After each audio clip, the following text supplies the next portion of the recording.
There are wounds that time does not heal, only hides. And there are secrets that, even dormant for years, can awaken with a mere glimpse of the past, transforming life into a nightmare. This is the story of Melissa, of a lost sister, and of a jacket that held more than just memories. A story where the search for truth is more dangerous than the lie itself. 13 years. 13 years of silence, of dwindling hopes, of an empty chair at the Christmas table. My sister Veronica disappeared without a trace when she was just 15 years old. We were inseparable. I, Melissa, 3 years older, was her confidant, her protector. But suddenly, she vanished. My parents, Claudia and Roberto, were consumed by grief, and our home, once full of laughter, became a mausoleum of mourning. For years, we searched for her, knocked on every door, hung posters, until, little by little, we began to lose hope. The case became an old page in the police archives, an unsolved mystery. I, Melissa, now 31, tried to lead a normal life. I worked as an architect, lived in a cozy apartment, but Veronica's shadow never left me. She was the open wound that accompanied me. Last night, the routine was brutally and unexpectedly broken. I thought it was just another trip to the mall after a long day at work. As I walked through the illuminated corridors, lost in my own thoughts, my gaze was captured. A figure passed me wearing a red leather jacket. A jacket I knew, every detail of it, every imperfection. The patches I had sewn myself to cover small tears, the worn sleeve that Veronica loved, it was hers. My heart skipped a beat. A mix of disbelief and a glimmer of hope I didn't even know I still had. I shouted, "Veronica!" The woman turned around, her face instantly paled, as if she had seen a ghost. It wasn't Veronica. It was an unknown woman, perhaps in her early 40s, dark hair and almond eyes. Visibly disturbed, she began to walk away quickly. She got into the car and drove off without looking back, disappearing into the night traffic. I was paralyzed in the middle of the mall parking lot, my heart pounding. What did it mean? Was my sister alive? Was that woman just a thief? Or was there a deeper connection? At that very moment, my cell phone suddenly beeped. It was a message from my mother. "I hope you are well. I just had a bad dream about you. You had disappeared just like your sister. Please, come home soon." I froze. My mother never sends me messages out of the blue like that, much less shares her dreams. That whole coincidence was disturbing. The truth is, I can't shake the feeling that something is deeply wrong. The universe was sending me a sign, and I knew I couldn't ignore it. I had to discover the truth behind the scarlet jacket. The jacket became an obsession. My mother's message, an omen. I didn't tell her about the woman at the mall. I didn't want to worry her even more. But I knew I had to investigate on my own. I started with the obvious. The mall. I requested security camera footage from the parking lot, claiming a minor traffic incident. The images revealed the woman's car, an old but well-maintained sedan. The license plate was visible. With the help of an old friend, Leo, a private detective I knew from college, I began to track down the owner of the vehicle. Leo was skeptical, but he saw the determination in my eyes. The address led to an old building in the city center. I knocked on the apartment door, but no one answered. The neighbors were evasive, saying that the resident, a certain Sonia, was very reclusive. One of them, Mr. Manuel, answered me. "Looking for someone?" "Sonia? She hardly ever goes out, and she doesn't receive visitors." I tried to be gentle. "We're her friends. We'd like to talk." He remained evasive. "She keeps to herself." "She probably isn't in." Sonia's reclusiveness seemed suspicious. Meanwhile, I began rummaging through old family boxes at home. looking for any clue about Veronica. My mother, Claudia, watched me, tired. Still looking for Veronica's things, daughter? Don't torment yourself anymore. I held an old diary. Just trying to understand, Mom. I found diaries, photos, letters from friends. And, amidst it all, a small, crumpled note written in Veronica's handwriting that I had never seen. It was from a school friend, Beatrice, who had moved to another city shortly after Veronica's disappearance. The note spoke of a secret, something they couldn't tell anyone, a loose end that could lead me down a new path. Leo found more information about Sonia. She was a former seamstress who lived in isolation. Her past was cloudy, with few connections. But there was a strange detail. Sonia was known for being a collector of old objects, especially leather clothing. Leo commented, "Sonia, she was a seamstress and an eccentric collector. Of leather clothes, too. How ironic, isn't it?" I stared into space. I don't believe in ironies, Leo. Not anymore. My mother, Claudia, began having recurring nightmares. She dreamed of Veronica, but in a distorted, frightening way. It was as if the jacket, somehow, had awakened a forgotten link in her too, a psychic connection to the mystery surrounding her daughter's disappearance. I felt I was getting closer to something big. The bad feeling, it only grew. I felt that Sonia was the key to unraveling what happened to Veronica, and that Beatrice's note could give me the context I needed to understand why. The web of secrets was beginning to unravel. I was ready to pull every thread. The search for Beatrice was the next step. With Leo's help, I managed to locate her in a small town inland. Beatrice, now a history teacher, seemed surprised and nervous to see me. Reluctantly, she finally agreed to talk. I insisted calmly, "Beatrice, I know it's hard, but I need your help. It's about Veronica. The note she gave you." Beatrice sighed, her gaze distant, before handing me a small diary. She asked me to keep it. She said it was proof. There, on the yellowed pages, the truth about Veronica's secret life was revealed. A forbidden love, a dangerous passion. Veronica's diary spoke of a secret relationship with an older man, Carlos, an art teacher at the school, a married man with a reputation for a difficult temper. Veronica was in love, but also scared. She mentioned feeling threatened and spoke of Carlos's obsessive jealousy. In her diary, she wrote, "He's so intense. He understands me like no one else. But sometimes I'm scared. His jealousy suffocates me." My eyes widened as I saw the description of the jacket. "The jacket? He gave it to her?" I asked in shock. Beatrice nodded, tears in her eyes. "Yes, he customized it. She loved it. But then, she decided to break up, and he was very possessive. She was scared." Veronica had written, "I'm going to break up with him. I need to be free. But I feel like he won't accept it. If anything happens, let this diary be the truth." Days after giving the diary to Beatrice, Veronica disappeared. The main piece of the puzzle was finally falling into place.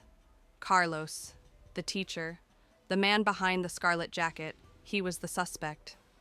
But where was he? He had been fired from the school shortly after Veronica's disappearance and moved to a distant city without a trace. Meanwhile, I continued to observe Sonia. Leo had discovered Sonia has a son, Pedro, a troubled young man. He works in an illegal chop shop. I pondered. She has a strange demeanor with him, a mix of fear and devotion, almost protection. One night, I decided to break into Sonia's apartment with Leo's help. The tension was palpable. The apartment was a chaotic mess of old objects. We found piles of clothes, trinkets. But what shocked me was what I picked up. "Leo, look at this!" They were photos of Veronica from different angles, taken at different times, as if someone had been following her, observing her. Leo, nervous, reacted. "This isn't from a collector. This is bright chin." Leo found a loose floorboard. Beneath it, a small safe. He opened it. Inside, fake documents, in Veronica's name, with recent dates. My heart raced. She's alive? Is Veronica alive? But why fake documents? And what was Sonia's connection to all this? Suddenly, the apartment door creaked open. Sonia stood there, her expression of surprise turning to fury as she saw us and the scattered evidence. She growled, full of hatred. You shouldn't be here." Sonia lunged at me, holding a sharp, gleaming sewing scalpel. Her eyes were bloodshot. Leo pushed me back, placing himself between us, and shouted, "Police! Get out!" The game had begun. The scene in Sonia's apartment was chaotic. In a fit of rage, Sonia tried to attack me. Leo intervened, disarming her and calling the police. As the police arrived, Sonia struggled, muttering disjointed phrases about protection and secrets. At the police station, Sonia finally confessed part of the truth. She revealed that Carlos, the teacher, was her son. She had been his accomplice in a sinister plan to cover up Veronica's disappearance. Carlos, in a fit of jealousy, had confronted Veronica and accidentally pushed her, causing a fatal fall. In a panic, he had disposed of the body, and Sonia helped him fake Veronica's escape by creating the false documents to mislead the police. She kept Veronica's jacket as a memento and, in a way, as a morbid possession of the girl's soul. Sonia's confession was a relief, but also an excruciating pain. Veronica was dead. My sister, the girl I loved so much, had been taken from us so brutally. My parents, upon hearing the news, collapsed again. 13 years of hope turned into unbearable grief. The police launched a manhunt for Carlos. He was a wanted criminal, living in the shadows for years. While Sonia was incarcerated, awaiting trial, she received a visit from Pedro, her youngest son. Pedro was different from his brother, more reserved and with a sad look in his eyes. During the visit, Sonia handed Pedro a small box, asking him to keep it safe and only open it if something happened to her. It was what she called her insurance policy. Carlos was finally located and arrested on an isolated farm in the interior of the country. He did not resist arrest. During interrogation, he confessed to Veronica's murder, confirming his mother's version. The trial was a media event.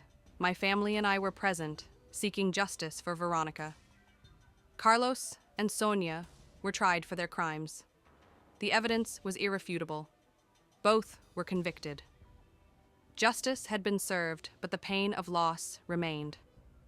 With Carlos and Sonia in prison, Veronica's family tried, once again, to find peace. Veronica's absence was still a wound, but now there was closure, an answer. Days after the trial, Pedro, Sonia's son, who had been instructed by his mother to open the box only if something happened to her, which he interpreted as her conviction, finally opened the gift. Inside, there was a small USB drive and a letter. Sonia's letter to Pedro contained a revelation that would change everything. Sonia had not confessed the full truth. Veronica's accident had been staged. She had been pushed by Carlos, yes, but not to her death. Veronica had hit her head and lost consciousness, but she was alive.